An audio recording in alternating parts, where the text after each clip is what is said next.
한번 따라하실까요? 하나님의 어린 양, 은혜를 기억하라. 하나님의 어린 양, 은혜를 기억하라. 이런 제목으로 말씀의 은혜를 나누기를 원합니다.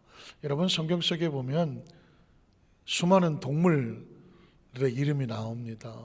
순간 머리가 빠르게 돌아가죠. 야, 성경에 어떤 동물들의 이름이 나올까? 문득 떠오르는 것은 사자도 나오고, 이리도 나오고, 소도 나오고, 용도 나오고, 또 뭐가 나올까요? 코끼리, 염소도 나오고, 송아지, 여러 가지가 등등등 나올 수가 있는데, 제가 여러분에게 질문하고 싶은 것은 예수님을 성경은 어떤 짐승으로, 어떤 동물로 비유하고 있을까 하는 것입니다. 생각해 보셨습니까? 얼핏 생각하면 사자, 밀림의 왕 사자, 전설 속의 용, 이렇게 강력한 존재로 비유가 될 것 같은데, 아이러니컬하게도 그런 짐승들은 예수님을 비유하지 않고 오히려 사탄을 비유합니다. 사탄은 우는 사자와 같이 돌아다니며 삼킬 자를 찾는다. 그리고 용은 마귀를 상징하는 것처럼 이렇게 나오기도 합니다. 오히려 예수님을 어떤 짐승으로, 어떤 동물로 비유할까? 전혀 공격용 무기도 없고 방어용 무기도 없는 양으로 비유를 하고 있습니다. 여러분, 양을 혹시 기억하십니까? 양은 진짜 어쩌자고 태어났는지 모르겠어요. 양이 무슨 발톱이 있습니까? 뿔이 있습니까? 이빨이 있습니까? 가죽이 두껍습니까? 다리가 길어서 빨리 도망을 갑니까? 스스로 자기를 지킬 수 있는 능력도 없고 다른 걸 잡아먹을 능력도 없습니다. 심지어 기가 막힌 것은 한 6개월 동안만 털을 안 깎아주면 자기 털이 이렇게 동그래져 갖고 자기 털에 빠져 죽는 게 양입니다. 혹시 여러분 해외 토픽 같은 거 보셨습니까? 양을 한 마리 잊어버렸는데 어느 동굴에 있다가 6개월인 것만 찾았습니다. 그랬더니 양이 눈사람이 돼서 동그랗게 털을 안 깎아줘 갖고 그대로 놔두면 빠져 죽는다는 것만. 세상에 참 양은 스스로 살아갈 수가 없는 그런 연약한 존재인데 왜 성경은 예수님을 양으로 비유할까요? 그것도 그냥 양도 아니고 한 1년째 안 된 어린 양으로 비유를 합니다. 오늘 요한복음 1장 29절에 보니까 세례 요한이 예수님을 이렇게 비유하고 있습니다. 요한이 예수께서 자기에게 나오심을 보고 이르되 보라, 세상의 죄를 지고 가는 하나님의 어린 양이로다. 세례 요한이 예수님을 보는 순간 문득 성령에 감동되는 것은 뭐냐면 하나님의 어린 양이다. 그것도 세상의 모든 죄를 짊어지고 가는 제물이 되어지는 하나님의 어린 양이다 라는 고백을 했습니다. 그렇다면 예수님이 하나님의 어린 양으로 비유가 된다면 어디서부터 출발했을까요? 우린 첫 번째로 에덴 동산에서 피를 흘리는 어린 양의 모습을 찾아보려고 합니다. 이미 에덴 동산에 양의 피가 흐르고 있었다. 혹시 기억해 보셨습니까? 창세기 장 25절에 보면 아담과 그의 아내 두 사람이 벌거벗었으나 부끄러워하지 아니하더라. 이 이야기는 하나님과의 온전한 관계 속에서 양심의 꺼리낌이 없는 것입니다. 이 세상에서 제일 무서운 사람은 양심의 꺼리낌이 없는 사람입니다. 그러니까 세상에 두려울 게 없는 거예요. 누가 두렵습니까? 양심에 뭔가 불안감이 있는 사람이 항상 두려운 것이거든요. 제가 미국에 있을 때 어떤 권사님 한 분이 철야 예배를 한 번도 안 빠지시는 권사님인데 그날 권사님이 철야 예배를 빠지신 거예요. 얼마나 걱정이 됐겠습니까? 그래서 다음 주일날 오셨길래 예배 끝나면 조심스럽게 권사님 별일 없으셨어요? 그랬더니 얼굴이 빨개지면서 아유 목사님 그렇지 않아도요 제가 지난 철야 예배 때 1시간 정도 걸리거든요. 운전을 해갖고 아니 딱 나왔는데 미국의 LA 쪽엔 비가 잘 오질 않아요. 근데 어쩌다 한 번씩 비가 오면 막 천둥 번개도 칩니다. 그러니까 잘 보지 않았는데 그날따라 철야배를 나오려고 하는데 비가 오지 번개가 치고 벼락이 치니까 아이고 무서워라. 이제 도로 들어갔대.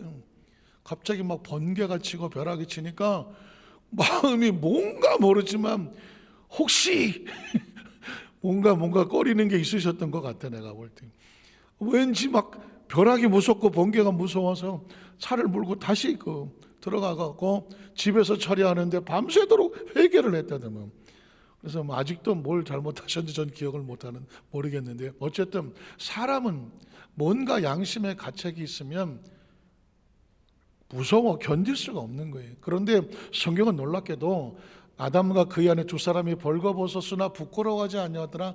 그들의 양심의 상태가 깨끗하고 정결하며 하나님과의 관계 속에서 아주 온전한 모습을 성경은 이렇게 말하고 있습니다.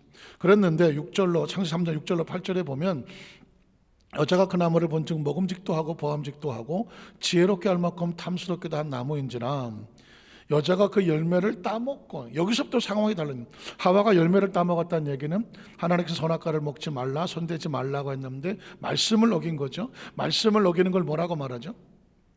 죄라고 말하는 거예요. 죄는 딴 게 아닙니다. 하나님의 말씀을 넘어가는 것을 뭐라고 말한다? 죄라고 말합니다. 말씀을 선이라고 말하면 선을 넘는 것을 죄라고 말합니다. 불순종이라고 말합니다. 그럼 죄는 어떤 결과를 가져오냐면 하나님과의 단절을 가져오죠. 죄가 무서운 것은 뭐냐면 하나님과 단절을 가져오고, 하나님이 단절되면 내 속에 있는 죄의 모습이 드러나면서 양심의 가책이 와요. 양심의 가책을 겪으면 사람은 본능적으로 두렵고 떨리고 무섭고 그리고 그 자체가 두려워서 어딘가 숨으려고 하는 것입니다. 여러분, 삶을 살아가면서 가장 고통스러운 게 뭐예요? 양심의 가책을 느낄 때입니다. 양심은 언제 가책을 느껴요? 내가 하나님의 선을 넘지 말아야 될 선을 넘어서, 아무도 모르지만 나 혼자 넘었어. 그러면 하나님께서 마음속에 붉은 신호등을 빵 들어오게 만드는데 그게 뭐예요? 양심의 가책이거든. 그러므로 인간은 머리로만 사는 것이 아니라 하나님이 주신 이 깨끗한 양심으로 살아야 되는데, 이 양심이 죄가 들어오면 그냥 반응을 해버리는 것입니다. 자, 선악과를 따먹었습니다. 자기와 함께 했던 남편에게도 주매 그도 먹었습니다. 하나님의 선을 넘겼습니다. 이제 그들에게 나타난 결과가 뭘까요? 그 다음 절에 바로 이런 현상이 다가옵니다. 이에 그들의 눈이 밝아졌습니다. 자기들이 벗은 줄을 알았다. 하나님과의 관계가 단절되고 자기들의 마음속에 죄의 수치와 부끄러움이 떠오르면서 어떻게 돼? 무화과 잎을 낚아서 치마로 삼았더라. 양심을 가리워 보려고, 그 가책을 가리워 보려고 자기를 숨어 보려고 하는 것입니다. 여러분, 양심의 가책 느껴보셨습니까? 그리스도인들이 가장 고통스럽고 힘든 게 양심의 가책 아니겠습니까? 양심의 가책을 느끼면 어떻게 됩니까? 하나님이 두려워지지 않습니까? 하나님이 무서워지지 않습니까? 하나님의 심판과 그리고 하나님의 어떤 진노와 징계가 내 마음속에 본능적으로 두려워지지 않습니까? 때문에 어떻게 하려고 합니까? 숨으려고 하지 않겠습니까? 아담과 하와는 바로 나뭇가지로 숨어보려고 했습니다. 그럼 여러분, 나뭇가지가 햇볕에 얼마나 갈 것 같습니까? 불과 반나절도 안 돼서 삐쩍 말라 날라 떨어지는 것입니다. 인간이 그렇게 초라한 것입니다. 뒤집어 말하면 누구도 양심의 가책이 있는 걸 스스로 감출 수 있는 사람은 없는 것이죠. 그래서 그 다음 절에 보면, 그들이 그날 바람이 불 때 동산에 거니시는 야훼 하나님의 소리를 듣고, 양심이 가책했던 사람에게 가장 무서운 건 하나님의 소리입니다.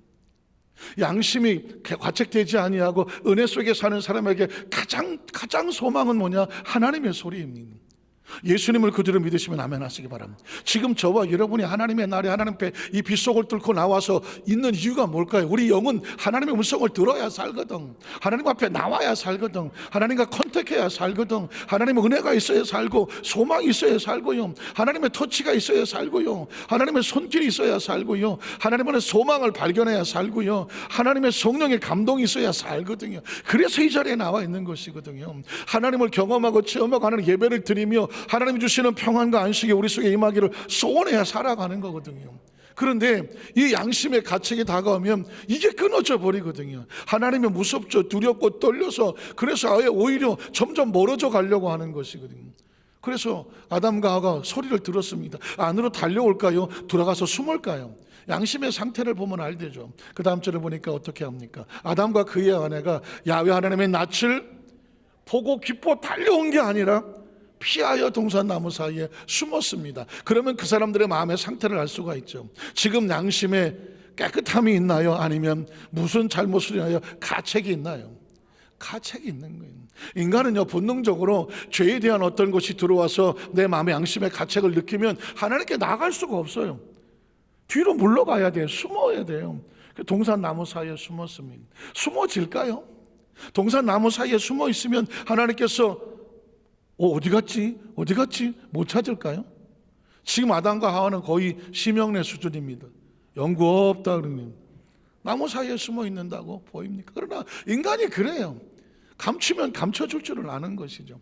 그래서 그 다음 절을 보니까 아담과 야훼 하나님이 아담을 부르시며 그에게 이르시되 내가 어디 있느냐. 그 전에 하나님께서 아담을 불렀으면 어떻게 불렀을까요? 아담아, 정말 귀하고 반갑고 소중하고 설레고 하나님이 만드신 작품이니까 얼마나 정말 이거 눈에로도 안 아프지. 그러나 지금의 아담은 하나님 앞에 범죄하고 스스로 부끄러워 양심의 가책을 느껴서 저 나뭇잎으로 옷을 해입고 저 그늘 속에 숨어서 이러고 있어. 세상에 내 자식이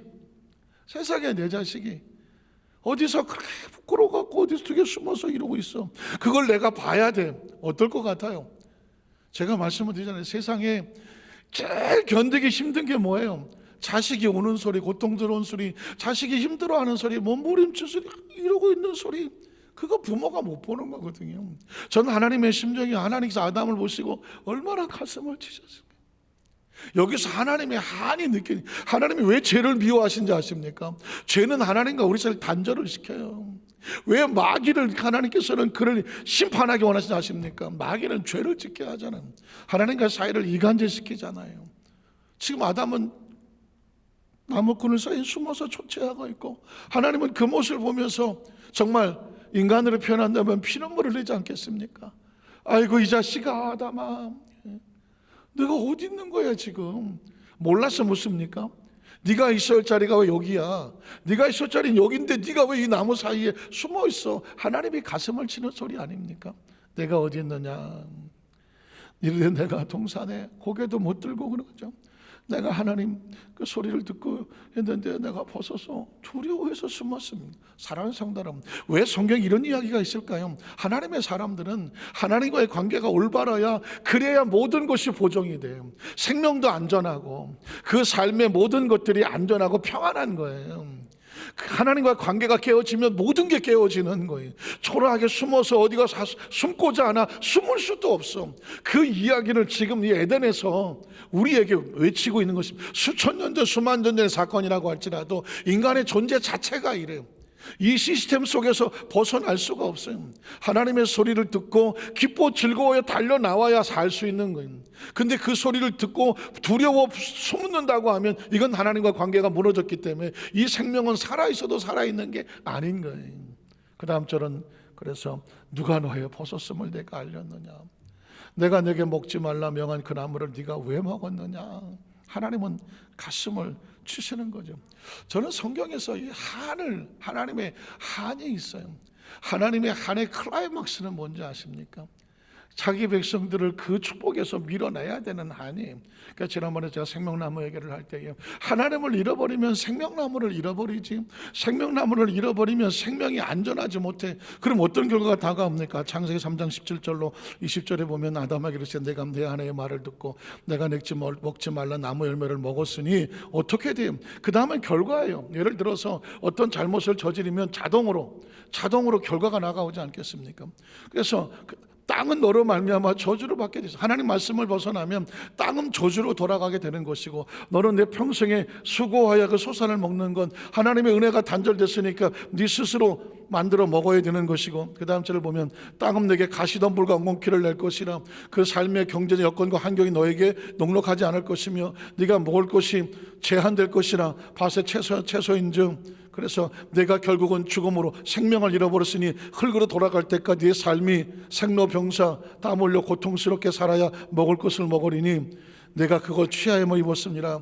그러니까 하나님께서 가슴을 치잖아요. 내가 너를 영원히 생명나무로 영생하게끔 만들었지만 영생의 생명나무를 잃어버렸으니 흙이니 어디로 돌아가라? 흙으로 돌아가라라는 것입니다. 그러니까 하나님이 없는 삶의 죽음은 마지막 저주가 죽음이에요. 생명의 마지막은 뭐예요? 죽음이잖아요. 하나님이 없는 삶은 마지막 저주가 뭐냐? 죽음인 거예요. 그래서 인간은 죽는 게 그렇게 싫은 거예요. 죽는 게 그렇게 무서운 거예요. 안 죽으려고 몸부림을 치는 거예요. 할 수만 있으면. 그러나 안타깝지만 하나님이 없는 삶은 그 죽음 자체가 그걸로 끝이 나고 처절한 형벌이 되고 심판이 되죠. 그러나 하나님의 사람들은 이 죽음에서부터 새로운 시작이 되죠. 왜냐하면 새로운 생명이 하나님 열리는 거기 때문에. 그래서 예수를 믿느냐 안 믿느냐는 생명 자체가 이것이 어떻게 연결되냐 아주 중요한 통로가 하나님 안에서 있는 것입니다. 흙이니 흙으로 돌아가라 이것처럼 처참한 것은 없습니다. 왜? 생명이 없는 것입니다. 그 다음 절 보면 그래서 야훼 하나님이 아담과 그의 아내를 위하여 전혀 예상치 않게 에덴에서 내어 보내실 때에 하나님께서 무엇을 하시냐면 자기 손에 피를 묻히셨습니다. 여러분 평생 들어보셨습니까? 하나님이 하나님의 손에 피를 묻히시더라. 아담과 하와를 부끄럽고 벌거벗은 채로 에덴에서 내어 보내냐. 죄는 미워도 사람은 미워하죠. 이 생명을 이렇게 내보낼 수 없으니 하나님이 가슴을 치면서 하나님이 선택한 것은 뭐냐면 죄의 대가는 죽음이거든요. 죽음에서 건지려면 또 하나의 생명의 희생이 필요해요. 그래서 양을 잡는 거예요. 양의 생명의 그 대가로 아담과 하와의 생명을 살리면서, 그리고 그 잡으려면 피를 흘려야 돼요. 양의 피가 흘려드린 거죠. 그 가죽을 벗겨서 그래서 아담과 하와의 옷을 입혀서 내어보냈다는 이야기는, 인간이 어떤 죄로 인하여 스스로 헤어나지 못할 때에 하나님께서 이스라엘 백성들에게 이 속죄의 제사를 예표하는 것입니다. 인간은 자신의 죄를 속죄받으려면 어떤 짐승이든 그 짐승의 피를 흘려서 그 피를 의지해서 속죄를 하고, 그래야 또 한 번 살아갈 수 있는 기회가 주어져. 이게 바로 에덴에서 외치고 있는 하나님의 마음입니다. 그래서 여러분, 저는 이 하나님이 자기 손에 피를 묻힌다고 생각하니까 처절한 거예요. 그 피는 생명이죠. 아담을 살리려고 하는 거죠. 그 피는 속죄죠. 죄를 사하려고 하는 거죠. 그 채는 치료죠. 그의 삶을 회복시키려고 하는 것이죠. 그 피는 사랑입니다. 사랑이 하지면 그렇게 하지 못하잖아요. 그리고 하나님이 친히 하신 거니까 은혜잖아요.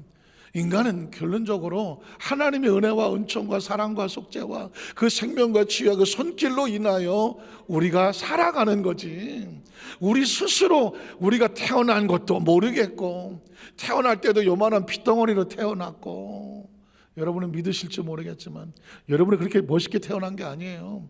핏덩어리로 태어났고, 그리고 성장하는 과정에 연약함이 있었고 부끄러움이 있었고, 그리고 여기까지 와서 무슨 유행가 가사 마냥 100년도 살지 못하면서 1000년을 사는 것처럼 몸부림을 쳐도, 그러나 다 이 땅에서 육신을 땅에 묻고 이 세상의 죽음을 통과하고 떠나갔잖아요.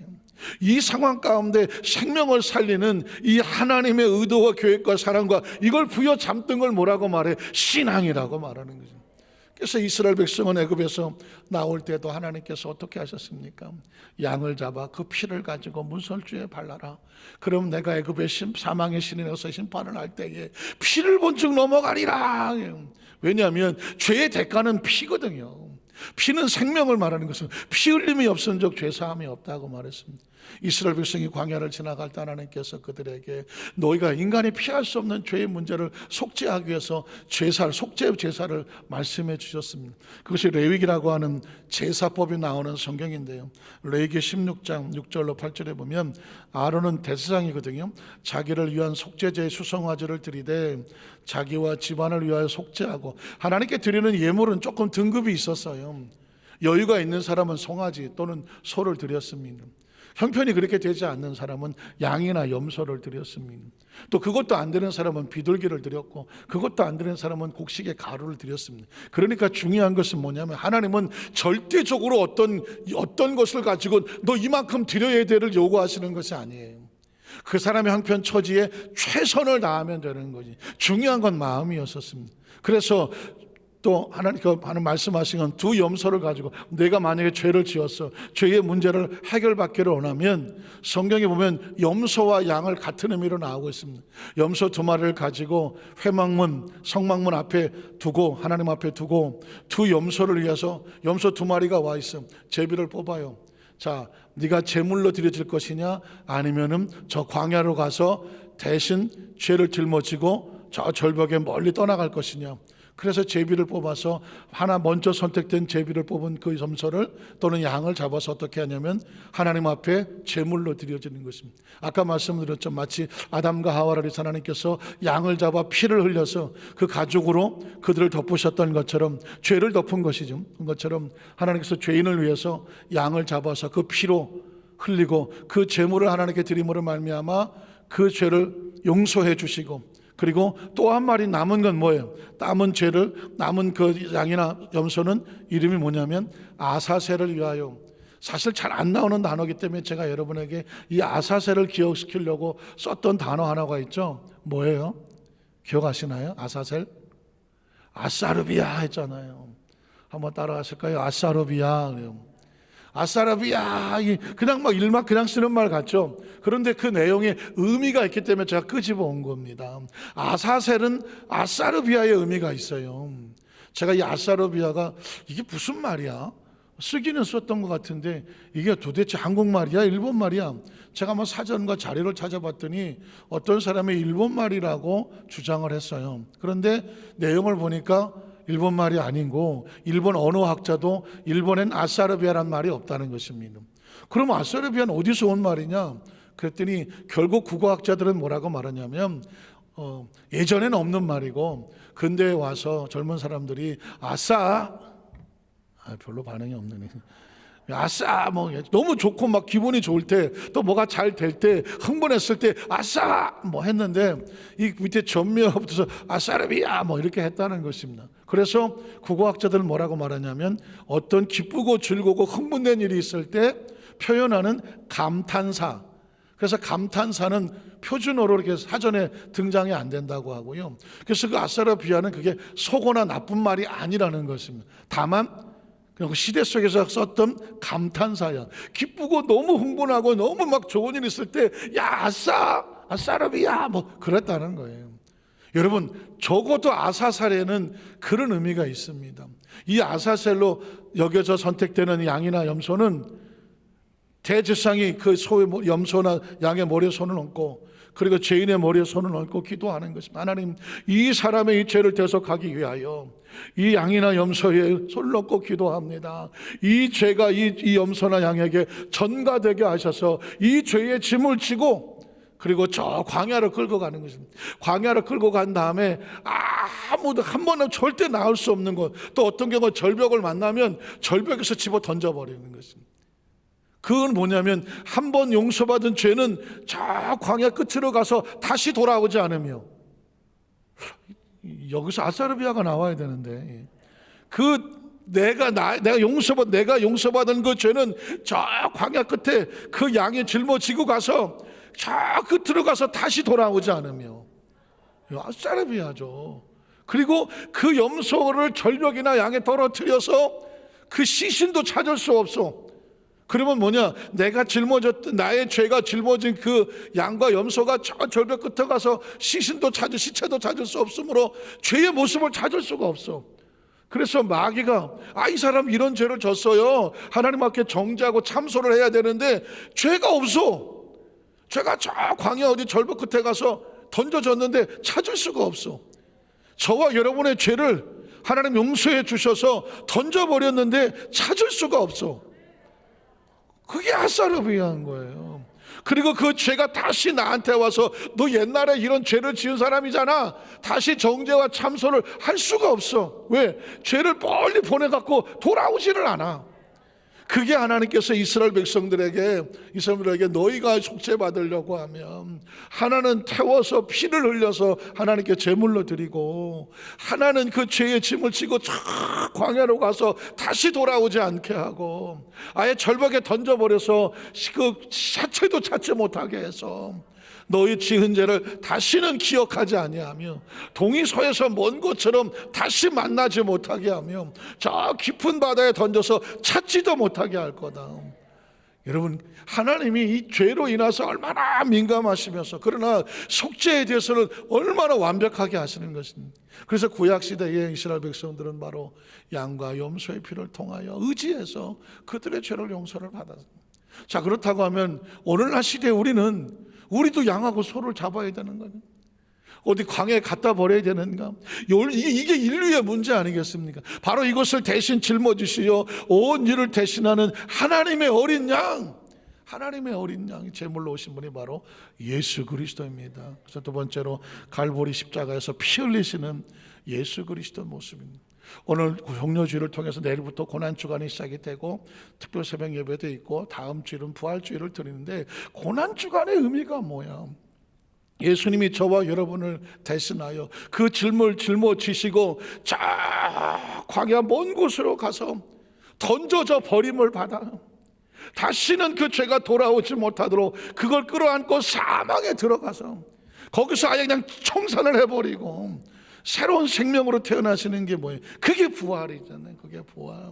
이 고난의 여정을 가는 것을 기억하며 가슴에 새기며 예수 죽음 내 죽음, 예수 부활 내 부활, 예수 생명 내 생명, 이걸 가슴에 끌어안고 하나님의 감격과 감사로 새벽을 깨우고 기도하고, 그리고 하나님 앞에 부활의 그 아침에 달려나가 예배하는 것이 바로 부활의 증인인 저와 여러분인 줄로 믿습니다. 자, 여러분 이사야 53장 4절로 6절을 보면 이미 메시아 예언을 할 때 어린 양 이야기가 나오고 있습니다. 메시아는 왕처럼 올 것이 아니라 어린 양으로 올 것이다. 그는 실로 우리의 질고를 지고 우리의 슬픔을 당하였거늘 우리는 생각하기를 그런 징벌을 맞아 하나님께 맞으며 고난을 당한다 하였노라. 그가 찔림은 우리 허물 때문이요 그가 상함은 우리의 죄악 때문이라. 그가 징계를 받음으로 우린 평화를 누리고 그가 채찍에 맞음으로 우린 나음을 받았도다. 우린 다 양 같아서 그릇 행하여 각기 제 길로 갔거늘 야훼께서는 우리 모두의 죄악을 그에게 담당시키셨도다. 아사살의 양이 왜 의미가 필요하냐면, 그 양이 제물로 들여 태워질 때 모르는 사람들은 야, 이 양은 무슨 죄가 이렇게 많아서 부제물로 드리는 거야, 양을 비난할 수가 있습니다. 또 모르는 사람은 그 양이나 염소가 그 죄인의 죄를 짊어지고 저 광야를 쫓겨가고 그리고 버림을 받고 절벽으로 던져지고 죽임을 당하고 그러면 야, 저게 무슨 죄가 이렇게 많아서 저 광야를 쫓겨가고 버림을 당하나, 사람들은 손가락질 할 수도 있습니다. 마치 예수님이 그렇게 될 거라는 것입니다. 그러나 그 양들은 자기들 죄 때문에 번제가 되고 죽임을 당하고 자기 죄 때문에 광야에 버려지는 게 아닙니다. 누구의 죄 때문에 그렇습니까? 그 제물을 가져온 죄인의 죄를 양들이 짊어지고 대신 속죄를 하는 것입니다. 메시아가 오면 온 인류를 대신하여 그 양처럼 짊어지고 그가 죽음의 골짜기를 가고 버려질 거라는 것입니다. 그런데 그것을 알지 못하는 사람들은 뭐라고 말해? 아유, 저 예수가 죄가 많네, 저건 마땅히 저 죄를 지었으면 받아야지, 그렇게 오해를 받을 것이라고 예언이 되어 있는 것입니다. 그러나 오해하지 마라. 그는 우리 모두의 죄악을 하나님이 그에게 담당시키셨기 때문이다. 그래서 7절로 8절에 보면 그가 곤욕을 당하여도 괴로울 때도 그의 입을 열지 않아. 억울하면 여러분, 내가 정말 누구 하나만 건드려도 왜 때려요? 내가 안 그랬어요, 나는 그거 죄 안 졌어요, 이렇지 않겠습니까? 그러나 예수님은 대신 짊어져 가니까, 내가 짊어지지 아니하면 그 사람한테 죄가 가니까 예수님이 짊어지니까 어떻게 해요? 곤욕을 당해도 괴로울 때도 입을 열지 않아. 왜? 내가 담당하는 거예요. 그 다음 절을 보면 도수장으로 끌려가는 어린 양과 털 깎는 자 앞에 잠잠한 양같이 그의 입을 열지 않았어. 아니라고, 억울하다고, 속상하다고, 반항하다고, 내버려 두라고, 나 살리라고 외치지 않았어. 왜? 짊어지시는 분은 그렇게 하는 것이거든요. 그 다음 절을 보면 그는 곤욕과 신문을 당하고 끌려갔으나 그 세대 중에 누가 알았을까 생각하기를 그가 살아있는 자들의 땅에 끊어짐은 마땅히 형벌받을 내 백성, 나의 죄, 너의 죄, 우리의 모든 허물 때문이라고 누가 알았을까? 그 얘기는 뭐예요? 메시아는 우리의 허물을 짊어지고 대신 십자가에 올라가심을 어린 양으로 오실 거다, 예언이 된 것입니다. 자, 그리고 오늘 본문 요한복음 1장 29절에 보면 그 예언이 완성이 돼서 지금 예수가 우리 눈앞에 있는 거죠. 이튿날 요한이 예수께서 자기에게 나오심을 보고 이르되, 깜짝 놀라는 거죠. 봐라, 세상 죄를 지고 가는 하나님의 어린 양이라. 이사야 선지자가 예언했던 그 메시아가 지금 우리 눈앞에 저 어린 양의 모습으로 와 있다. 또 그 다음 절을 보면 또 이튿날 요한이 자기 제자 중 두 사람과 함께 섰다가 예수께서 거니스를 보고 말하되 보라 하나님의 어린 양이로다. 이 말의 의미를 알았던 사람들은 예수를 향한 요한의 신앙 고백을 하는 깜짝 놀랐을 것입니다. 야, 그 이사야 선지자가 예언했던 그 메시아, 그 하나님의 양이 바로 이 나사렛 예수 그리스도구나. 이 말씀을 듣고 귀 있는 자는 나왔을 것입니다. 그러나 이 말씀을 듣고 깨닫지 못한 사람은 뭐야? 지금 이 시대에도 마찬가지입니다. 예수 그리스도가 마치 하나님의 어린 양으로서 그를 믿는 자마다 멸망하지 아니하고 영생을 얻게 하려 하셨습니다. 예수 그리스도를 통해 하나님에 대한 이 구원의 복음이 전해져도 그게 귀 있는 자는 듣고 나오거든요. 귀 있는 자는 듣고 나오잖아요. 믿어지고 그게 은혜가 돼서 나와. 그런데 이게 들어지지도 않고 믿어지지 않은 사람은 뭐야? 여러분, 세상에 태어나서 제일 감사한 게 뭐냐면 예수 믿고 구원받은 것입니다. 혹시 여러분 그 생각해 보셨습니까? 어떻게 예수 믿어? 아니, 어떻게 하면 예수 믿을 수 있어? 몰라. 솔직히 모르겠어요. 어떻게 하면 예수를 믿는지 모르겠다니까. 그래서 생각한 게 뭐예요? 일단 와봐. Come and see. 와서 봐. 그리고 말씀을 들어봐. 그리고 예수 믿는 사람들을 같이 섞여서 그들의 신앙의 모습을 봐. 그리고 우리 함께 기도하고 함께 찬양하고 성경을 듣고 배우고 읽으면서 하나님의 성령께서 그 마음을 열어주셔서, 눈을 열어주셔서 어느 날 갑자기 예수님이 날 위해 죽으셨구나. 하나님의 어린 양이구나. 그 예수님을 통해서 내 죄를 사함받고 내가 하나님을 아버지로 부르게 됐겠구나. 마음이 열리면서 신앙을 고백하게 돼. 그러면 이제 예수를 믿어지는 거예요. 이건 성령의 역사지 사람이 막 너 믿어 이게 안 되는 거예요. 그래서 제일 중요한 건 뭐냐? 예수 믿고 구원받고 하나님의 자녀된 고백할 수 있는 것이 우리의 삶의 최고의 축복인 것은, 마치 세례요한이 보라 하나님의 어린 양이로다 그의 눈에 보였던 것처럼 우리 어저스 마산교회 성도들 당연하시고 우리 성도를 만나서 복음을 전할 때마다 그 사람들의 눈에도 하나님의 어린 양 예수 그리스도가 보이고 믿어지기를 주님의 이름으로 축원합니다. 마가복음 15장 33, 38절에 보면 드디어 예수님께서 십자가에서 운명하십니다. 제6시가 되면 온 땅에 어둠이 임하여 제9시까지 계속하더니 제9시에 예수께서 크게 소리 지르시되 엘리 엘리 라마 사박다니 아람어로 나의 하나님 나의 하나님 어찌하여 나를 버리셨나이까. 사실은 굉장히 중요한 말입니다. 어떤 스님이 성경을 읽고 정말 하나님을 만나보려고 성경을 읽다가 여기를 보고 이 성경 덮었다는 거 아닙니까? 아니 뭐 예수가 멋있는 승리자로 나와야 되는데 무슨 뭐 십자가에 달려갖고 아이고 하나님 하나님 왜 나를 버립니까? 아이고 하나님 앞에 버림받은 자네. 예수는 실패자야, 버림받은 자야. 뭐 이런 예수를 믿고 있어? 성경을 덮었다는 것입니다. 이 사람은 뭘 몰랐을까요? 아사르비아를 몰랐어. 아사르비아를 몰랐어. 사람이 십자가에 달린다고 해서 그 사람이 실패해서 십자가에 달리는 게 아니야. 양이 제물이 된다고 해서 양이 죄가 많아서 제물 되는 게 아니라니까.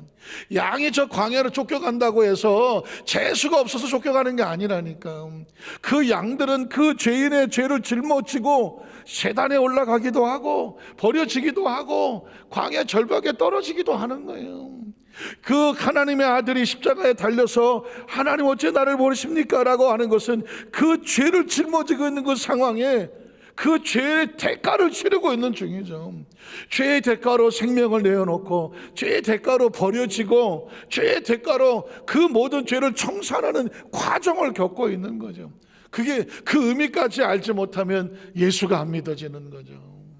예수님은 바로 실패자가 아닌 살리는 구원자로 십자가에 매달려서 그렇게 고백을 하시고 그 다음 절에 보면 곁에 섰던 자 중에 어떤 이들은 의미를 모르니까 듣고 이르되 보라 엘리야를 부른다고 하고 한 사람이 달려가 사면에 신포도주를 적시어 갈대에 꿰어 마시게 하고 이르되 가만두라 엘리야가 와서 그를 내려주나 보자. 관심이 없어. 왜 십자가에 달렸는지 의미를 몰라. 왜? 하나님이 안 열어주면 보이지가 않는 거예요. 그래서 어떻게 뭐 십자가에서 무슨 기적이 나타나나 이런 거나 기대하고 있었죠. 그래서 그 다음 절에 보면 예수께서 큰 소리 내 영혼을 아버지께 부탁하나이다. 내가 다 이루었다 하고 숨을 쉬셨다니. 이 이야기는 숨을 쉬시는 동안에 어떻게 십자가에서 마치 양이 자기 생명을 끊어내리는 순간에 새로운 생명이 살잖아. 양의 제물로 생명이 끊어지는 순간에 그 양을 드렸던 죄인이 용서받은 거죠. 그 죄인의 죄가 저 광야를 끌려가서 절벽에 던져지는 순간 다시는 죄와 상관이 없는 존재가 되는 거잖아요. 예수님이 십자가에서 운명하신 동안에 내가 죽어야 될 그 자리에 내 죽음, 예수 죽음이 내 죽음이 되는 것이고, 그의 부활이 나의 부활이 되는 것이고, 예수 생명 내 생명 되는 것이거든. 이게 바로 예수님이 죽음의 마지막 장관은 우리의 생명을 살리시는 순간이에요. 그 다음 절은 그래서 이에 형서의 휘장이, 구약시대의 지성소의 휘장이 위로부터 아래로 찢어져 들이대더라. 이젠 대제사장 1년에 한 번 하나님께 나아가셨던 이 휘장이 찢어져 버리면 말미암아 누구든지 예수를 믿음으로 하나님께 나아갈 수 있게 되고, 믿으십니까? 예수를 믿어 하나님께 나아갈 수 있으며, 여러분이 안고 있는 처소에서 아버지 이름을 부를 수 있으며, 예수 그리스도의 이름으로 기도할 수 있으며 만날 수 있으니, 이것이 바로 은혜 중에 은혜고 축복 중에 축복인 줄로 믿습니다. 이 복음을 전했던 사람들이 사도들이고 그리고 믿음의 선배들이었습니다. 로마서 6장 5절로 7절에 보면 이제 바울은 로마 교회에 가서 로마 교회에게 이 복음을 이렇게 전하죠. 만일 우리가 그의 죽으심과 같은 모양으로 연합한 자가 되었으면, 예수님이 죽을 때 우리도 연합하여 같이 죽었으면, 예수 죽음 내 죽음이면 또한 그의 부활과 같은 모양으로 예수님의 부활은 내 부활이 연합한 자가 되고, 한번 따라 하실까? 예수 죽음 내 죽음, 예수 부활 내 부활, 매와 연합하여 되리라. 그 다음 절을 보면 또 우리가 알거니와 우리 옛사람이 십자가에, 예수님과 함께 십자가에 못 박힌 것은 예수님이 십자가일 때에 우리의 모든 죄와 옛사람이 같이 못 박혔으면, 그래서 그가 죽음으로 말미암아 우리 옛날의 죄의 몸이 죽어서 다시는 우리가 죄에게 종노릇하지 아니하려 하면, 죄와 상관이 없어서 저 광야에 던져 버려서 다시 돌아오지 아니하고, 무슨 비야? 사람이야. 다시 우리에게 죄가 와서 정죄하고 참소하지 아니하고, 그렇게 하게 하시려고 예수님께서 십자가에 달리셨으니, 그 다음 이는 죽은 자가 죄에서 벗어나 의롭다 하심을 얻었느니라. 사실 의미로 말하면요, 이거는 춤을 춰야 되는 거예요. 죽은 자가, 죄로 해서 죽은 자가 죄에서 벗어나서 이제 의롭다. 의롭다가 뭐예요? 하나님 앞에 당당히 나아갈 수 있게 됩니다. 당당히 나아갈 수 있게 되면 다시는 마귀의 정죄와 참소, 왜 우리 죄를 못 찾아? 찾을 수 없게 되며, 우리가 태어나서 한 번도 죄를 짓지 않은 것처럼 하나님 우리를 여겨주시는 거예요. 죄를 안 진 게 아니라 그렇게 하나님께서 여겨주시는 것, 가죽옷으로 덮어주신 것처럼, 그 핏값으로 대속하시는 것처럼 하나님 우리 보시기에 네가 참 의롭구나, 그 죄의 모습 하나님 덮어주시고, 하나님 앞에 나올 때 하나님께서 오지 마라 막는 것이 아니라 버선벌로 나가서 안아주시는 것, 그게 탕자 안에 달려나가던 아버지의 마음이 아닙니까? 결국은 뭐예요? 의롭다, 원래 모습으로 회복하게 하려 하심인 것이죠. 8절로 11절에 보면 만일 우리가 그리스도와 함께 죽었으면 또한 그와 함께 살 줄을 믿노니, 이 믿음이 있는 사람이 부활절을 기대하는 것입니다. 부활은 생명이 죽으면서 살아나오는 사건이잖아요. 저와 여러분이 어떤 것도 우리를 죽게 할 수 없으나 우리를 절망 속에서 건져내는 것은 부활의 신앙이거든요. 그 다음 절을 보면 그래서 이는 그리스도께서 죽은 자 가운데 살아나셨으며 다시 죽지 아니하시고, 믿으십니까? 부활 이후는 영생이에요. 저와 여러분도 이 땅에서 삶을 마치고 예수 그리스도의 생명으로 이 땅에 하나님의 부활의 생명을 얻으면 우리는 영생으로 가는 거예요. 다시 죽지 아니하고, 사망이 다시 주를 죽일 수 없으며 주장하지 못할 줄을 알미로다. 그의 죽으심은 죄를 청산하려고 단번에 죽으심이고, 그가 살아나심은 죄가 청산이 됐으니 이제 하나님 앞에서 영원히 살아 계심을 말하는 것이고, 이와 같이 여러분도, 저와 여러분은 어떻게 너희 자신을 죄에 대해서는 죽은 자요, 죄가 청산된 자요, 죄를 다시 찾을 수 없는 자요, 다시 돌아오지 아니하며 참소받지 아니할 자요, 그리스도 예수 안에서는 하나님께 대해서는 영원히 살아있는 자로 여길지어다. 예수를 구주로 믿으시면 아멘 하시기 바랍니다. 하나님 보시 하나님의 자녀라는 거 영원히 살 자예요. 그러니까 이 땅의 삶을 사는 동안은 잠시 사는 거예요. 그래서 이 소망이 있어야 이 세상에 살아서도 천국이고, 이 세상을 떠나도 천국이에요. 이제 소속이 확실해지고 신분이 확실해지고 시민권이 확실해졌어요. 그 소망으로 살아가는 사람은 아까 같이 예수를 믿지 않은 사람은 죽음이 최고의 저주지만, 하나님의 사람들은 죽음이 저주가 아니라 죽음이 축복이에요. 왜냐하면 죽음은 부활이 있고 부활은 영생으로 가기 때문에 그렇죠. 히브리서 9장 11절로 12절에 보면 히브리서라고 하는 것은 제사에 대해서 가장 완전하게 정의를 해놨습니다. 그리스도께서는 장래 좋은 일의 대제사장, 그전에는 아론이나 뭐 이런 사람의 대상이었지만 이제 우리의 대제사장은 뭐냐? 예수 그리스도. 그래서 오셔서 손으로 짓지 아니한 3차원이 아니야. 이 세상 어디 아니, 뭐 뉴질랜드 뭐 어디 무슨 밴쿠버 이런 데가 아닌, 곧 이 창조에 속하지 아니한 이 지구가 아닌, 우주가 아닌 더 크고 온전한 장막 하나님의 나라, 시간과 공간을 초월하는 4차 하나님의 나라로 말미암아 염소와 송아지 이런 이례적인 피로 아니하고 오직 예수 그리스도의 보혈로 영원한을 기억하십시오. 영원함. 저와 여러분은 영원히 속죄를 받았어요. 믿으십니까? 영원의 속죄를 받았고, 그리고 하나님의 나라에 단계도 없어 한 번에 하나님의 천국의 나라의 성소에 들어가시는 역사가, 이 말씀이 오늘 선포가 되는 거 계속 이어집니다. 13절 14절을 보면 염소와 황소와 피 및 암송아지의 죄를 부정한 자에게 뿌려서, 예전에는 이런 어떤 제사와 예식으로 육체를 정결하여 거룩하게 만들었지만 이제 크리스찬은 안 그래. 영원하신 성령으로 말미암아 흠없는 자기를, 예수 그리스도 하나님께 드린 예수 그리스도의 피가 우리를 어떻게 해요? 야, 너희 양심을 주고 나서 잃어버렸던 양심이 회복이 돼요. 아담과 하와가 가책이 돼서 숨었던 양식이 예수 피로 말미암아 깨끗하게 되고, 믿으십니까?